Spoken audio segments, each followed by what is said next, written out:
Hoje eu vou te mostrar como estudar do jeito certo e passar em qualquer, isso mesmo, qualquer concurso. Eu sou Wagner Fernandes, já passei em diversos concursos, já passei na Receita Federal, Banrisul, INSS, hoje sou auditor da Cefaz São Paulo e estou aqui para te ajudar a passar em concurso, para você ter tranquilidade, porque todo mundo quer quando passa em concurso, né? Tranquilidade, estabilidade, segurança, realizar os sonhos e tudo mais. Bom, é claro que a dica mais importante eu vou deixar para o final, obviamente. E eu quero que você preste muita atenção, porque o que eu vou te passar agora são informações preciosas de verdade. Tem pessoal aí cobrando R$ 1.500 para te dizer o que eu vou te mostrar aqui de graça. Então valorize essa informação e fique até o final, que eu sei que vai mudar totalmente a sua perspectiva de estudo e de vida. Bom, só para você entender um pouco bem, é melhor eu contar um pouco da minha história de estudo. Eu sempre fui um aluno muito bom no ensino médio, na faculdade, no ensino fundamental. Tinha dificuldade uma matéria ou outra, mas eu sempre fui um aluno muito bom. E quando eu comecei a estudar para concursos, deu um tilt aqui no cérebro, porque eu vi que eu não era tão bom assim, eu não conseguia entender como eu era um aluno que tirava só notas boas e quando fui estudar para concurso eu tive tanta dificuldade para aprender. E aí que caiu vamos dizer, a grande ficha para os mais velhos, ou que deu o grande boom insight, que eu entendi o que acontecia na faculdade, no colégio, talvez seja o que acontece com você. O que acontecia? Para a faculdade, para o colégio, eu tinha uma prova, vamos dizer, na sexta-feira. Lá pela quarta, terça-feira, eu começava a estudar aquela matéria e até sexta-feira a informação ainda estava fresquinha na minha memória, ou seja, eu utilizava a memória de curto prazo e tirava notas muito altas, até porque os professores não exigiam mais uma decoreba, uma memorização, não exigiam tanto você entender profundamente o assunto, a não ser algumas matérias, um ou outro professor. E eu notava estranhamente que eu aprendia, memorizava mais com os trabalhos práticos ou com as apresentações do que com as provas. E aquilo me deixava um pouco confuso, mas hoje isso faz todo sentido. Só que quando eu comecei a estudar para concurso, eu notava que a informação escapava mais rápido. Por quê? Porque o concurso, você não estuda na quarta-feira e a prova é sexta-feira. Você estuda num mês e a prova é daqui a 6 meses, daqui a 1 ano, daqui a 3 meses. Então você precisa mandar a informação para a memória de longo prazo com estratégia. E quando eu descobri isso, o meu estudo para concurso ficou muito melhor. E é isso que eu vou te mostrar agora. Estratégias para você conseguir entender e reter toda a informação para no dia da prova tá tudo fresquinho na cabeça e você conseguir ser aprovado em qualquer concurso. Mas eu aprender a estudar mesmo não aconteceu da noite por dia, foi uma coisa gradual e me deu muito trabalho. Então o que eu tô te mostrando aqui nesse vídeo foi muito tempo de pesquisa, de estudo, de procurar entender o funcionamento da memória, o funcionamento do aprendizado, e eu tô te dando aqui de presente. Então eu vou te pedir, já me agradece aí me ajudando, dando joinha no vídeo, compartilhando com os amigos, inscrevendo-se no canal. Mas vamos lá, vamos continuar falando aqui, tem que pedir isso, né? É importante. Bom, outro problema que eu encontrei, como que eu estudava até no início do estudo para concurso. Eu assistia uma aula ou assistia uma videoaula, depois pegava o material escrito, sublinhava as partes mais importantes, fazia um resumo daquilo que eu entendia mais importantes e relia aquele resumo. Depois fazia alguns exercícios. E geralmente ficava frustrado porque eu errava muitos exercícios. Eu pensava, poxa, acabei de ler, acabei de estudar, como que eu estou errando esses exercícios? Mas pensava, com o tempo eu vou aprendendo uma informação nova e seguir esse ciclo, vendo a aula, lendo o material escrito, fazendo um resumo, sublinhando as partes importantes, fazendo exercícios. E assim eu fiquei fazendo muito tempo, só que eu via que tinha alguma coisa errada. Não estava funcionando esse negócio. Eu fazia essa sequência e a informação escapava do meu cérebro.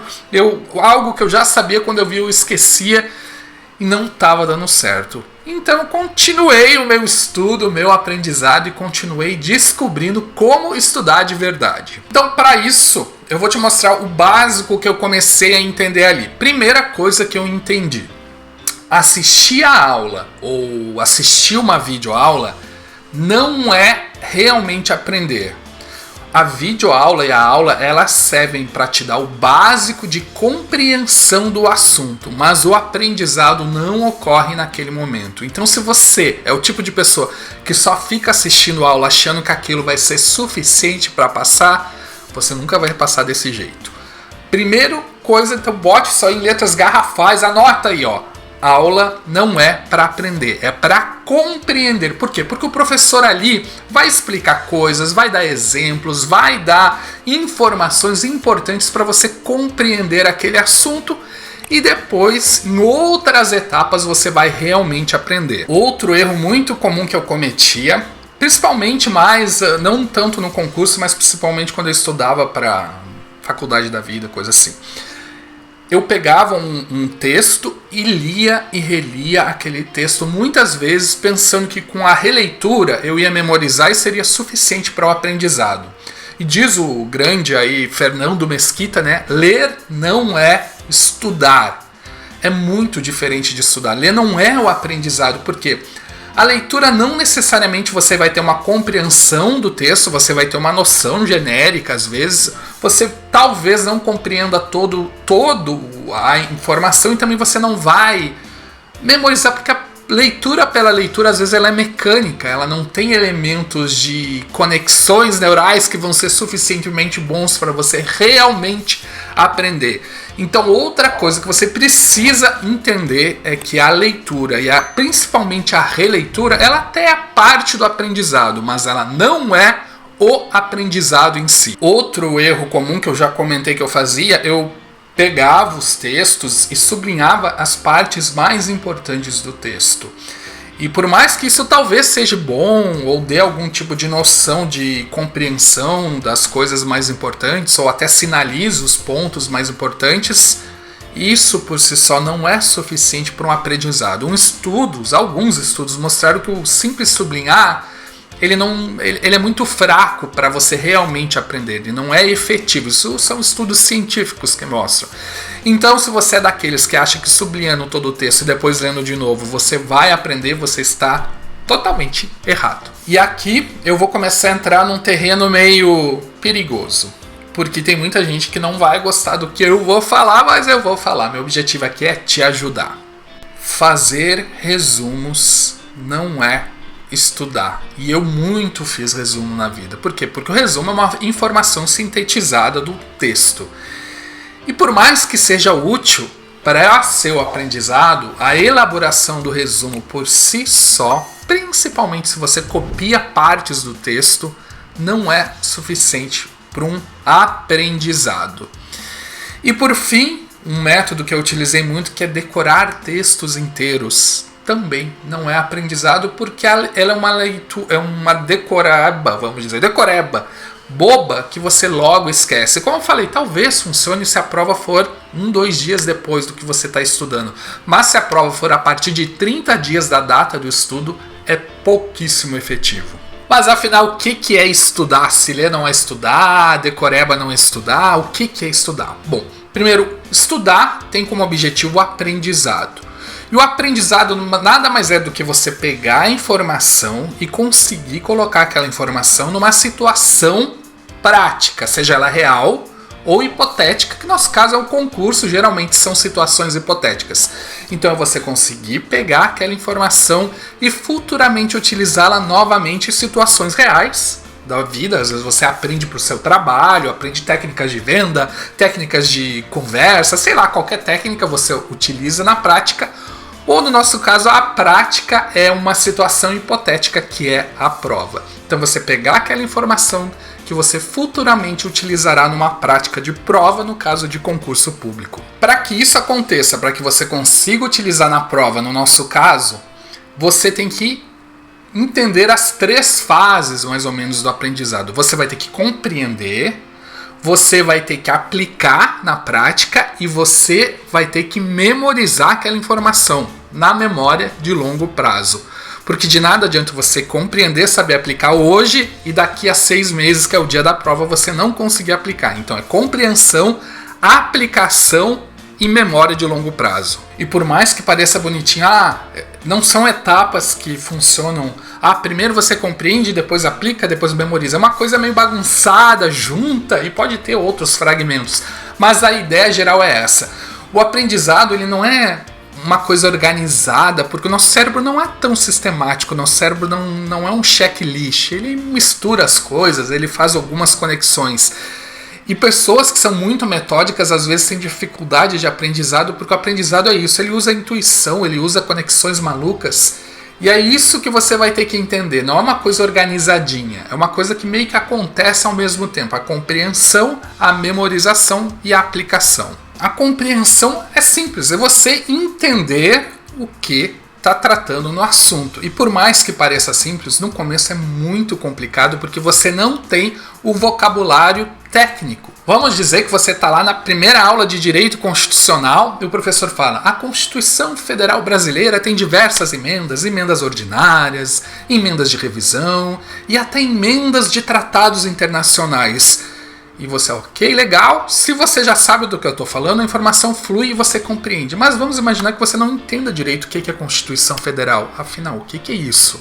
A Constituição Federal é a lei maior do país, vamos dizer assim. Mas vamos dizer que você não tem essa informação. Então, não sei o que é a Constituição Federal e muito menos o que é uma emenda à Constituição Federal. O que isso faz? E o que é uma emenda ordinária? O que é uma emenda de revisão? O que a porcaria de um tratado internacional está fazendo nisso? Então no começo é muito difícil, porque você é exposto a uma informação nova e você não sabe o que é Constituição, não sabe o que é emenda, não sabe o que é uma emenda ordinária, não sabe o que é um tratado internacional, então você não tem aquela informação. Então dá muito trabalho no começo compreender, porque você trava toda hora. Neste momento eu vou dar algumas dicas básicas. Primeiro, às vezes, se você, principalmente para a área do direito, um bom dicionário básico de direito ajuda. O Google ajuda muito também, o YouTube ajuda muito, porque você pode colocar lá no Google o que é uma emenda constitucional. Tenho certeza que em segundos você vai entender o que é. Ou o que é a Constituição Federal, em segundos você vai entender o que é. Só que isso dá trabalho, você vai ficar um pouco perdido, talvez você vai ter que fazer uma anotação para o futuro e entender um pouco melhor o que é a Constituição Federal. Talvez você não entenda de cara e fique um pouco confuso, mas você vai tocando a informação. Só que é o seguinte, no começo dá trabalho, mas conforme você for criando essa informação técnica, esse banco de dados mental técnico, a coisa flui, porque se você conhecesse todas essas informações, o que é uma emenda ordinária, o que são emendas de revisão, o que é uma Constituição, em segundos você já compreendeu o que é. Se você não conhece a informação, talvez você precise de 10 a 20 minutos para entender uma única frase. Por isso que eu digo, o início do estudo é muito mais difícil, porque você tem muito mais informações básicas para aprender. E no momento que essas informações básicas são realmente aprendidas, a velocidade do estudo exponencia, e isso é realidade. Por isso que quando você começa a passar num concurso, você começa a passar em todos os concursos, porque as conexões são muito rápidas. E agora eu vou te dar algumas dicas que podem te ajudar na compreensão. Primeiro, o sublinhar, ele pode te ajudar na compreensão. Ele não é suficiente para o aprendizado, mas para a compreensão, que é parte do aprendizado, ele pode te ajudar para te mostrar foco nas partes mais importantes e você manter a concentração no texto e não começar a viajar. Porque se você está sublinhando e procurando as partes mais importantes, de alguma forma você está dialogando com o texto. E esse diálogo com o texto é muito importante para o aprendizado, para a compreensão. A segunda coisa é a concentração. Então, se você vai assistir uma videoaula, é muito comum as pessoas assistirem cansadas, com sono e começarem a viajar total. Para evitar esse tipo de coisa, um resuminho, você fazer resumos, você acompanhar o professor ajuda muito nessa fase. Porque se você estiver viajando, a informação não vai entrar no seu inconsciente. Tem gente que acha que o aprendizado é tipo hipnose, você vai ficar lá relaxado e a informação vai entrar no inconsciente. Não. Para compreender, você tem que estar com muita atenção, muito ligado e muito conectado com o que o professor está explicando. E uma das formas de melhor compreender um assunto é você ver exemplos práticos da situação, e todo bom professor consegue, ao final de uma explicação teórica, dar um exemplo prático. E é esses exemplos que eu sugiro que você de alguma forma se conecte com eles, imagine eles, faça uma viagem mental totalmente louca para você compreender aquela informação um pouco melhor. E se você conseguir ainda durante a aula o professor dar um exemplo e conectar com pessoas que você imagina, vamos dar um exemplo aqui, você está no meio de uma aula e o professor fala: um cidadão foi ao banco, ele deu esse exemplo. Imagine que o cidadão é uma pessoa que você gosta, um namorado, namorada, pai, mãe, tio, tia. Imagina que seja uma pessoa que você tem carinho e visualize ele indo ao banco. E o exemplo todo se desenvolva com aquela pessoa que você imaginou. A compreensão vai ficar mais clara porque fez aí um link emocional. São dicas, parecem até bobas e básicas, mas eu tenho certeza que você aplicando elas, a sua compreensão e o seu aprendizado vai melhorar absurdamente. E uma das formas que eu mais gosto no aprendizado é quando, vamos dizer que você aprendeu uma aula, viu uma videoaula, fez o seu resuminho, sublinhou as partes importantes, leu a sua apostila, para testar a compreensão. Um dos métodos meus favoritos é a autoexplicação, que é o quê? Você imaginar que tem uma pessoa na sua frente e você está explicando para ela aquela informação. Então você pega, isso aqui é isso aqui é aquilo, você dá exemplos e o que acontece? Você vai lá no texto, vai explicando tópico por tópico. Se você travar num tópico e não conseguir explicar para você mesmo no espelho ou para essa pessoa imaginária, aí você percebe que não houve compreensão daquele tópico, aí você volta na teoria e aprofunda ele, dá uma olhada no Google, dá uma olhada no YouTube, mas aprofunda naquele tópico específico. A autoexplicação é quase um checklist para ver o que você aprendeu e o que você não aprendeu. E por fim, quando você é exposto a primeira vez a um aprendizado, o exercício que você faz após isso, que geralmente o professor bota lá uma aula e depois coloca os exercícios, né? Ou escrita, ou sei lá, em vídeo, e depois tem os exercícios. Aqueles exercícios, o objetivo não é você ver se está tudo certo, se você é inteligente, se você vai acertar todos. Não. O objetivo daqueles exercícios é você perceber se compreendeu ou não. Então você vai no exercício não com o olhar: olha, sou ruim, não consegui acertar. Não, se você não conseguiu acertar, volte na teoria e descubra o porquê que você não conseguiu acertar. Porque é muito provável que aquela parte da teoria você ainda não compreendeu corretamente. Então ele é mais uma segunda etapa da própria compreensão, vamos dizer assim. E outra coisa que eu quero que você fique muito tranquilo é que quando você é exposto à informação pela primeira vez, é tudo muito confuso, cansa muito e parece que você não vai ter a capacidade de compreender aquilo, que é demais para você. Desacelera, respira fundo e vá com calma. A confusão é parte do aprendizado e parte da compreensão. Eu lembro que eu dava aula de inglês quando eu era novinho, né? E eu percebia que as pessoas, quando começavam a ficar muito confusa, faltava poucos segundos para elas assimilarem realmente aquele tópico. E a mesma coisa é com tudo na vida. Então a confusão faz parte, porque são informações novas. Às vezes é difícil processar e é difícil fazer as conexões corretas. Mas se está confuso, está quase lá, porque o seu cérebro está trabalhando e tentando compreender aquele assunto. E uma fase importante do aprendizado é a aplicação. No caso, você tem algumas formas de aplicar. A primeira forma são questões de concurso anteriores ou exercícios, mas não aqueles que você está sendo exposto pela primeira vez à informação. São exercícios, questões de concurso anteriores que você é exposto depois de já ter estudado alguma vez aquele conteúdo. Ou seja, você vai ter dois tipos de exercício ou questões. As questões de compreensão, que são aquelas logo após você a primeira vez exposto à informação, e as questões, vamos dizer, de aprendizado e de memorização, que são as questões que você vai ser exposto depois de alguns dias, depois que aprendeu, depois de algumas semanas.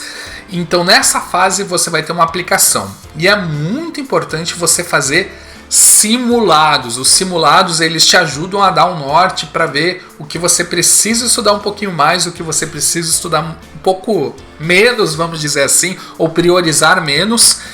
E essa fase é uma fase de aplicação muito importante, mas você tem que ter em mente que a aplicação de verdade de todo o seu conhecimento e todo o seu aprendizado vai acontecer no dia da prova. E por fim, a memorização, porque como eu disse, é muito possível que você consiga compreender um assunto, aplicar na prática muito bem e daqui a 2 semanas esquecer aquele assunto totalmente. Então você precisa ter essa informação na memória de longo prazo. E um dos melhores métodos, na verdade, o melhor método de memorização é o Palácio da Memória, que é um método que você imagina uma situação totalmente visual e você vai colocando palavras, coisas, tudo imaginário em situações que te remetem a coisas diferentes. Vamos dizer que você tem que lembrar uma lista de supermercado, você tem que comprar pão e, sei lá, pão, escova de dente e shampoo. Aí você imagina chegando na sua casa, tendo um pão na porta podre. E daí você vai fazendo visualizações mentais malucas com um caminho que se chama um palácio, né? Com as coisas que você precisa. E esse método, eu estou simplificando aqui. Se você quiser aprofundar ele, eu tenho um vídeo sobre ele no canal. Mas este método, ele é utilizado por todos os campeões de memória. Todos mesmo, quase todos. Pelo menos todos que eu vi até hoje utilizam esse método. Só que eu acho ele de pouca aplicabilidade na prova de concurso. Primeiro porque ele dá muito trabalho, você não vai conseguir fazer palácios da memória para toda a informação que você precisa reter até o dia da prova, ou se conseguir vai ser muito difícil. E outra coisa, são informações, ele é útil para coisas que você precisa realmente decorar, listas, sequências. E as provas hoje em dia, elas não são tão decorebas, assim, você não precisa simplesmente decorar. As provas são muito inteligentes, as bancas estão, claro, as bancas maiores, elas estão inteligentes a ponto de você ter que compreender com profundidade aquele assunto e não apenas memorizar. E o Palácio da Memória, ele trabalha muito a memorização e pouco a compreensão. Ele pode ser útil em alguns pontos específicos? Pode. Aquela sequência de coisas que você tem dificuldade de memorizar, algumas situações que você tem dificuldade de memorizar, mas, de forma geral, eu não acho ele tão útil para o estudo voltado para concurso. Todos os estudos científicos mostram que para mandar uma informação para a memória de longo prazo, ou você precisa de um choque emocional muito grande, o que é difícil fazer com toda a informação que você estuda para o concurso, que seria você... Geralmente informa situações que você tem, ou sei lá, uma coisa ruim aconteceu, uma coisa muito boa aconteceu, você lembra para sempre, ou sei lá, morreu alguém que você gosta, você lembra para sempre aquilo, ou... Primeiro beijo, são informações com cargas emocionais muito grandes. Elas vão direto para a memória de longo prazo, mas não dá para fazer isso com toda a matéria. Então os estudos indicam que com o estudo para concurso você precisa utilizar a repetição espaçada. O que é essa repetição espaçada? De tanto em tanto tempo você vai ter que rever aquela informação de uma maneira que eu vou falar no final, de uma maneira ativa, que a gente já vai falar no final, para você conseguir reter aquela informação. Então, se seu cérebro, você vê a informação hoje, daqui a 2 dias você vê de novo, daqui a uma semana você vê de novo. E o ver de novo não é ler tudo, não é estudar tudo de novo, é ver aquela informação novamente. O seu cérebro vai entender essa informação importante porque ela está constantemente aparecendo na minha frente. Então, isso é muito importante para você memorizar. Não tanto para compreensão, não tanto para aplicabilidade, mas para memorização é importante de tanto em tanto tempo você rever essa informação. E você, estudando para concurso, rever essa informação de 2 formas. Ou com as revisões periódicas, que eu recomendo você fazer todos os dias, gastar um tempinho revisando, e com questões de concursos anteriores. Então, ou com exercícios elaborados por professores. E essas revisões e essas questões de concurso anteriores são muito importantes. As revisões, principalmente, você tem vários métodos de revisão. Você pode fazer resumos, você pode fazer mapa mental, pode fazer flashcard, pode fazer muita coisa assim. Tem um método que eu acho muito inteligente, que é questões. Você simplesmente faz questões sem resposta. A resposta tem que estar na sua cabeça. Se você não souber, volta na teoria e faz, sei lá, cada aula faz 20, 30 questões, resumindo toda a aula. São métodos muito inteligentes e de tanto em tanto tempo você começa a rever essa informação. Bom, só preciso deixar um alerta para você. Você tem que ter um pouco de cuidado com a quantidade de revisões. Com o tempo, as coisas que você já assimilou, você precisa tirar das suas revisões. Então, já entendi isso aqui está assimilado, ou empurra para muito longe, ou retira, porque senão você vai ter muito material de revisão e não vai conseguir administrar tudo aquilo. E como eu prometi, o mais importante para o aprendizado, para a aplicação e para a memorização é um método de estudo ativo, que é talvez o mais difícil para todo mundo. O que é um método de estudo ativo? É você, a cada momento do processo de aprendizado, você dar trabalho para o seu cérebro e participar do estudo. E isso é muito cansativo e talvez não é muito natural, porque a gente está acostumado a sentar e assistir uma aula, a sentar e ler uma apostila.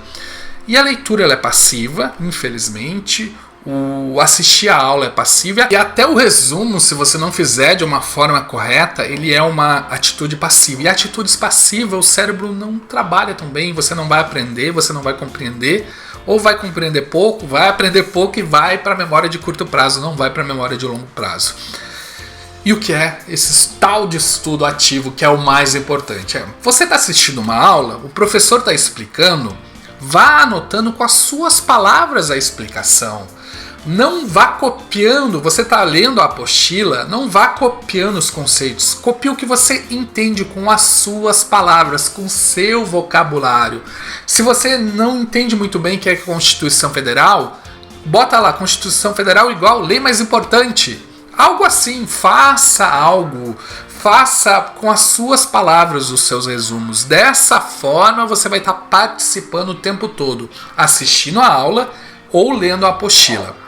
E no caso das revisões, é primordial você fazer revisão em questões de concursos de forma ativa. Como é que é uma revisão de forma ativa? Vamos dizer que você esteja lá revisando o que é uma emenda constitucional, os tipos de emenda constitucionais e tudo mais. É esse o conteúdo que você está revisando. Uma revisão passiva, você vai pegar lá o seu material, o seu resuminho, vai olhar o que é uma revisão, vai ler os tópicos principais e acabou. Isso é o pior que você pode fazer. Você tem que trabalhar de uma forma diferente. Vamos dizer que você vai revisar as emendas, você vai pensar o que eu lembro disso. Pega um papel e anota. Eu lembro que tem uma emenda ordinária, eu lembro que tem uma emenda. O que é uma emenda ordinária? Eu lembro o que é isso. Olha, eu lembro que tem outros tipos de emenda, que tem um tratado internacional, mas como isso funciona? Então, de alguma forma, eu estou aqui dando só um exemplo que eu já falei anteriormente, ou bota a crase, quais as regras de crase eu lembro, bota tudo no papel e depois você volta na sua anotação. Mas por quê? Porque você deu mais trabalho ao seu cérebro. Se você só lê, aquela leitura é muito passiva. Agora, se você tentar se lembrar antes de ir para a revisão, o seu cérebro vai ter muito mais trabalho e também vai fazer um scanner ali, vai escanear a informação que ainda não foi para a memória de longo prazo.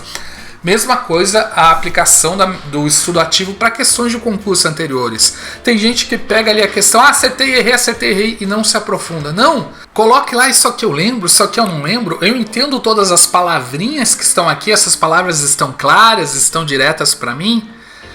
Dessa forma, com o estudo, e você pode utilizar o estudo ativo de várias outras formas. O negócio é dar trabalho para o seu cérebro, fazer o seu cérebro lembrar, tentar trazer informação de uma forma pesada mesmo e depois ir para uma leitura, depois ir para uma revisãozinha. Bom, são informações muito preciosas. Se você ficou até aqui este momento, eu tenho certeza que você aprendeu muito, espero que você tenha anotado e depois tente aplicar isso. Mas vamos dar uma revisada aqui em tudo que a gente aprendeu. Para aprender de verdade, você precisa compreender ou entender o conteúdo, aplicar aquela informação na prática e mandar para a memória de longo prazo. A compreensão é uma das fases mais difíceis do aprendizado porque você não tem ainda o vocabulário ativo, informações básicas. E ela dá muito trabalho, é uma fase muito confusa e às vezes você tem que buscar outras fontes que não só o seu material de estudo. Para conseguir aplicar a informação, você precisa de um bom conhecimento do assunto. E você pode aplicar, no caso, com exemplos reais ou fazendo questões de concurso anteriores. E a aplicação de verdade mesmo, no caso do concurso, é o dia da prova. E por fim, para memorizar e mandar informação para a memória de longo prazo, você precisa de métodos ativos de estudo, que é o nosso último tópico, e a repetição espaçada por meio de revisões constantes do conteúdo e questões de concursos anteriores. Tá revisado a informação? Espero que eu tenha te ajudado e me ajude a continuar te ajudando, dando um joinha no vídeo. Compartilha essa informação com os amigos, até quem não está estudando para concurso, para a vida ou para o Enem, para outra coisa. É importante essa informação. O que precisar pode contar comigo e espero que tenha te ajudado de coração. Dá um valeu aí nos comentários, inscreva-se no canal, dá um joinha no vídeo e tudo mais. Abração, sucesso!